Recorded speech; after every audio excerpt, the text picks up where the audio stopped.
Alors, est-ce que l'image que vous avez ouverte, vous arrivez à la bouger comme ça? Non, elle est bien coincée. Parfait. Ce que vous allez faire, c'est la touche F pour passer plein écran. Donc vous enfoncez la touche F sur le clavier.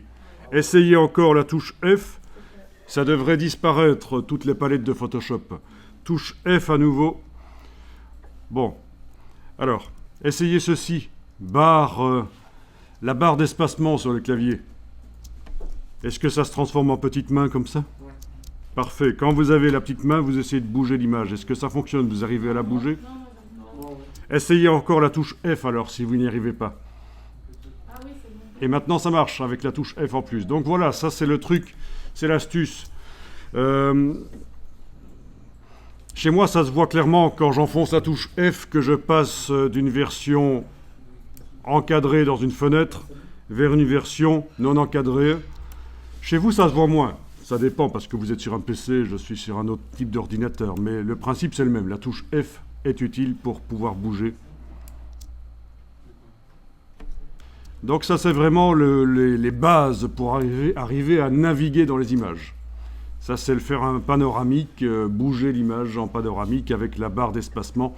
Maintenant, si vous essayez, vous lâchez la barre d'espacement, vous essayez la touche Alt, vous la gardez enfoncée et vous jouez avec la roulette de la souris, vous devriez arriver à zoomer en avant et en arrière. Non, moi j'ai deux. Ah non, ah, non. Alt et roulette. Oh, c'est bien ça. Ah ben, c'est nécessaire. Moi, je sais pas comme vous, là, sur les côtés. Ah, si vous n'avez pas comme moi sur les côtés, c'est pas grave. Les autres, vous avez sur le côté? Ils sont un peu n'importe comment? Ok. C'est pas grave. On va les faire disparaître de toute façon, comme ça on va régler le problème.